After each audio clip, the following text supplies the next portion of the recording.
حضرت مولا علی شیر خدا کرم اللہ تعالی وجہ الکریم فرماتے ہیں نبی پاک ایک سفر پہ گئے تو مجھے اپنا نائب بنا کے مدینے میں چھوڑ گئے حفاظت کے لیے. میری باتوں کی سمجھ تو آ رہی ہے نا آپ حضرات کو؟ حضور مجھے چھوڑ گئے. کہتے ہیں میرے پاس مال غنیمت کے تھوڑے سے پیسے تھے. میں سونے کا ایک ہار لایا, ایک لاکٹ لایا اور سیدہ فاطمہ کو تحفہ دیا. پہلی دفعہ سونے کا ہار انہوں نے پہن لیا. نبی پاک علیہ السلام کا طریقہ مبارکہ یہ تھا کہ حضور جب سفر پہ جاتے تھے تو سب سے آخر میں سیدہ فاطمہ کے گھر جاتے, اور جب واپس آتے تو سب سے پہلے آتے, سب سے پہلے. حضرت علی کہتے ہیں قاصد آیا, اس نے آ کے بتایا کہ کل نبی پاک واپس آ جائیں گے. سیدہ فاطمہ بڑے دنوں سے انتظار کر رہی تھی کہ حضور آئے نہیں, اتنے دن ہو گئے. جب جا کے بتایا نا کہ کل حضور آئیں گے تو کہتے ہیں سیدہ نے صبح سے صفائیاں شروع کر دی. کھانا پکایا اپنے محبوب کے لیے, حضور کے لیے بہترین کھانا بنایا اور بہت ساری تیاری کی. کہتے ہیں حضور آئے حسب روایت حسب عادت, وہی مبارک عادت جو محبوب کی ہمیشہ سے تھی. نبی پاک آئے, پہلا قدم سیدہ فاطمہ کے گھر میں رکھا, السلام علیکم کہا, اور سیدہ نے وعلیکم کہا تو حضور نے ان کا چہرہ دیکھا تو واپس چلے گئے. حضرت فاطمہ رونے لگ گئی. مولا علی شیر خدا کہتے ہیں میں گھر آیا تو بی بی صاحبہ زاروں قطار رو رہی. فاطمہ کیا ہوا؟ کالی پتہ نہیں, حضور سلام لیا واپس چلے گئے, ایسا کبھی ہوا ہی نہیں, پتہ تو کریں. شیر خدا کہتے ہیں میں مسجد میں گیا تو نبی پاک بھی ایک کونے میں بیٹھ کے رو رہے تھے. میں نے کہا یا رسول اللہ آپ یہاں رو رہے ہیں, فاطمہ وہاں رو رہی ہے, بات کیا ہے؟ تو نبی کریم علیہ السلام نے فرمایا وہ میری بیٹی ہو کے سونا پہنتی ہے. اگر فاطمہ بھی سونے سے پیار کرے گی تو امت کی غریب بیٹیاں کدھر جائیں گی؟ وہ بھی سونا پہننے لگ گئی ہے. وہ بھی اگر یہ کام کرے گی تو غریبوں کی بچیاں کس کے طریقے پہ چلیں گی؟ وہ بھی سونا پہنتی ہے. حضرت علی کہتے ہیں میں نے کہا یا رسول اللہ انہوں نے نہیں پہنا, وہ تو میں نے لا کے دیا ہے, انہوں نے خواہش نہیں کی. تو محبوب نے فرمایا اسے جا کے بتاؤ. حضرت فاطمہ الزہرا رضی اللہ تعالی عنہا کو جا کر کے بتایا گیا کہ محبوب پاک تو اس بات سے آپ سے ناراض ہے. حضرت فاطمہ نے اسی وقت سونا اتارا, کہا علی جو مدینے میں سب سے غریب گھر ہے اسے دے آ جا کے. بھائی نبی پاک نے انہیں سادگی میں رہنا, پاکیزگی میں رہنا سکھایا, انہیں حسن سکھایا, انہیں عبادت سکھائی.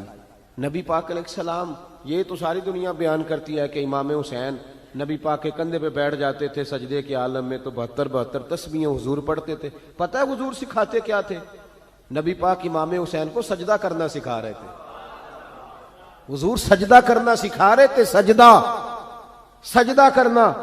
پورے کربلا کے واقعے میں کسی جگہ بھی امام حسن اور امام حسین نے کسی ایک مقام پہ بھی یزیدیوں سے کوئی مطالبہ نہیں کیا, کوئی بات نہیں منوائی, کہا جو تمہاری مرضی. ایک بات صرف کی, ایک گزارش, توجہ ہے میری بات پر, ایک بات صرف کی, ایک مطالبہ رکھا.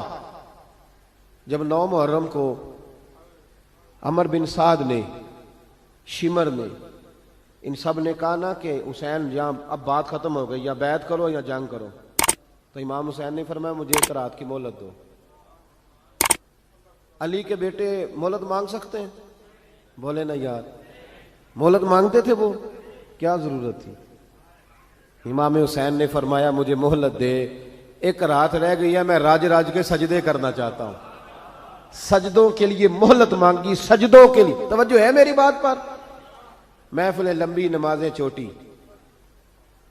24 گھنٹے آپ کسی کو بٹھا لیں باہر, وہ بیٹھا رہے گا, گپے لگائیں. نماز کا ٹائم ہوگا تو پتہ نہیں کیا ہو جاتا ہے, لوگوں دوڑ گئے, او ہو نماز پڑھنی پڑ جائے گی. ایسے لگتا ہے جیسے کوئی بہت مشکل مرحلہ آن پڑا. بھائی کربلا والوں کا تو پیغام ہی نماز ہے, ان کا تو طریقہ ہی نماز ہے. امام حسین نے کہا 1 رات کی مہلت, فقط اس لیے کہ میں کھل کے نمازیں پڑھ لوں. ساری رات بڑی باتیں تھی نا, بڑی باتیں. سیدہ زینب سے دکھ سکھ کر سکتے تھے ساری رات, امام زین العابدین کو بڑی باتیں بتا سکتے تھے, بڑا کچھ ہو سکتا تھا.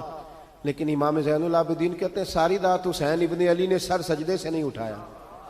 چل تو اس طرح کر, امام حسین تو ساری زندگی ساری رات پڑھتے رہے نا, تو چل 1 رات کی عبادت کر ان کے نام پر, 1 رات ساری جاگ. نہیں نا تسی ہاں کی تھی, 1 رات کہی ہے میں نے, بڑا مشکل ہے ہمارے لیے. آپ یقین کریں مسلح, اور پھر کسی نے ہمیں کان میں بتا دیا کہ تسی نسبت آ لے ہو, تسی بخشے ہو. اے کوئی پکی گل دس گیا ساری, اس میں کوئی شک نہیں کہ نسبت سے بخشے جائیں گے. لیکن امام حسین ڈائریکٹ نواسے ہیں نبی پاک کے. اگر وہ نسبت کے باوجود بھی ساری ساری رات نماز پڑھتے ہیں, تو کس قسم کا نسبت والا ہے کہ 10 محرم کو بھی تیری ساری قضا ہو جاتی ہے, ساری قضا چھٹی, ہم نسبت والے ہیں. بس نسبت کا یہ معیار ہوتا ہے. نسبت کا معیار یہ ہوتا ہے کہ جو محبوب نے کیا وہ ہم نے کر کے چھوڑنا ہے, وہ کام کرنا ہے.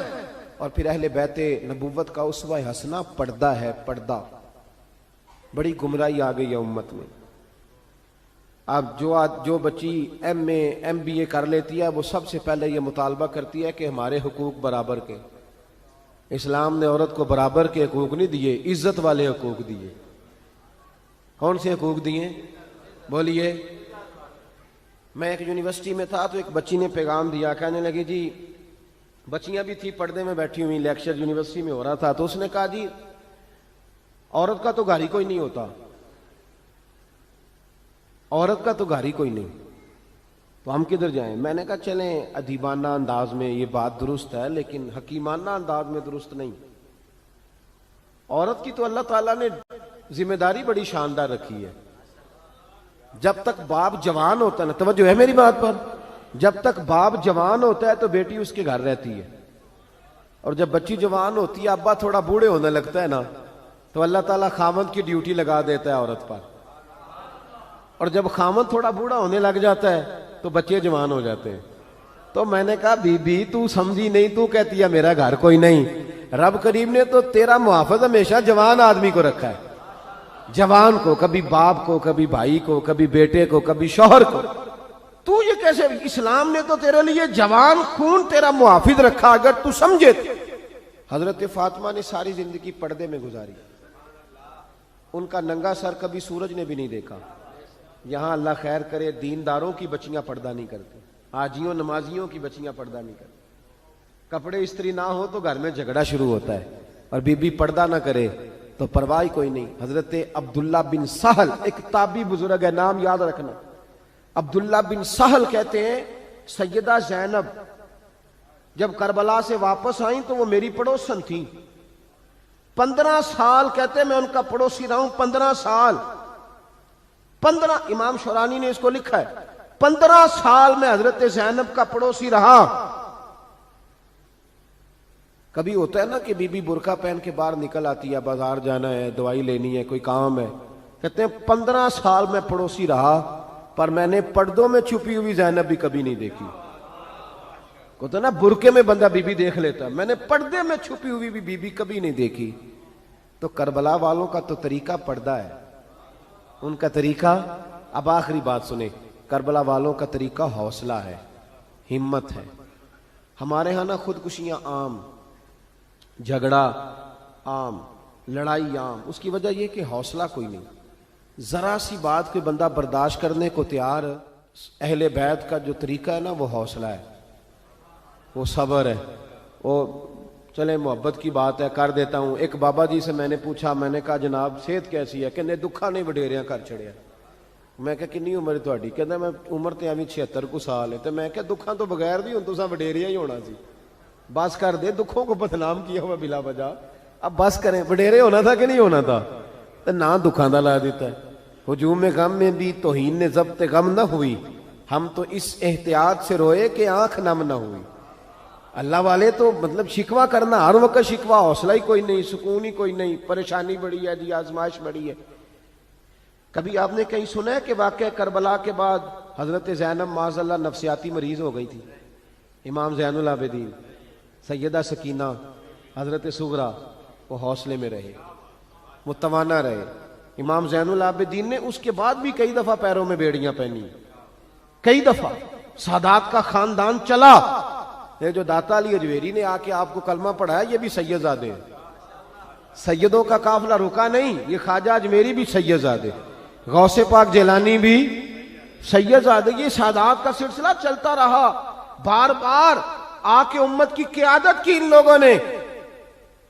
جب دیکھیں نا یہاں کسی بندے کا کٹا ہوا ہاتھ پھینکا جائے نا, بلکہ انگلی پھینک دی جائے, تو لوگ ڈر کے بھاگ جائیں گے، کسی کا، اپنے کسی کا نہیں، کسی کا، کیونکہ انسان کا وجود کٹ جائے تو دہشت پیدا ہوتی، آپ ڈر کے بھاگ جائیں گے۔ امام حسین کا کٹا ہوا سر، توجہ ہے میری بات پر؟ ذرا غور کرنا، بندے کا سر کٹ جائے، ہم سنتے ہیں بات پر غور نہیں کرتے۔ دھاڑ ان کا پڑا تھا کربلا میں، کٹا ہوا سر، زلفیں، پگڑی، کٹا ہوا سر نیزے پہ، آگے آگے سر جا رہا ہے، پیچھے سیدہ زینب جا رہی، با پردہ یزید کے دربار میں پہنچی، بی بی صاحبہ پردے میں بیٹھ گئی۔ یزید کہنے لگا دیکھ لو، اللہ نے مجھے عزت دی اور میرے دشمنوں کا معاذ اللہ کیا حال ہوا۔ جب اس نے یہ کہا نا تو حضرت نعمان بن بشیر صحابی بیٹھے تھے، اور ساتھ کہتے ہیں میرے ایک نابینا صحابی بھی بیٹھے تھے۔ حضرت نعمان بن بشیر کہتے ہیں کہ جب اس نے یہ کہا نا کہ اللہ نے مجھے عزت دی اور نقل کفر کفر نہ باشد، میرے دشمنوں کا یہ حال ہوا، تو کہتے ہیں سیدہ زینب وہاں سے اٹھ کے کھڑی ہو گئی، با پردہ سیدہ زینب کھڑی ہوئی، اور فرماتے ہیں اس طرح نہیں کھڑی ہوئی کہ بیویاں روتی ہیں تو کہتی ہیں ہائے یہ ہو، اس طرح نہیں، حوصلہ، ہمت، اور جس طرح کوئی سیاںا خطیب خطبہ پڑھتا ہے اس طرح سیدہ نے خطبہ پڑھا، پہلے اللہ کی حمد کی، پھر نبی پاک پہ درود پڑھا، اور پھر قرآن پاک کی آیت پڑھی وَتُعِزُّ مَن تَشَاءُ وَتُذِلُّ مَن تَشَاءُ، یہ آیت پڑھی۔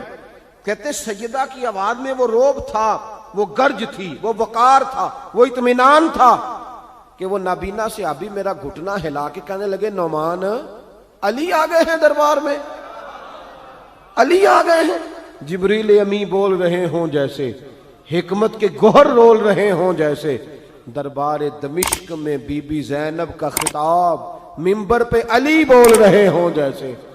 کہا یہ تو حضرت علی کی آواز، علی آ گئے کیا، علی آ گئے؟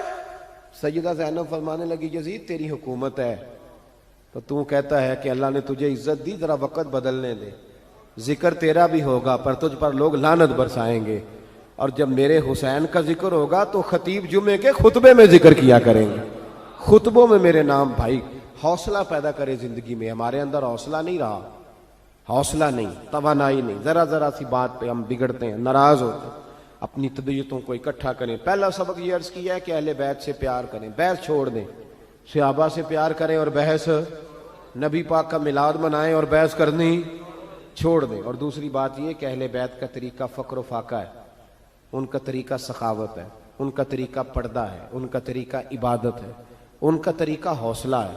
حوصلہ مند زندگی گزاریں، توانائی والی زندگی گزاریں۔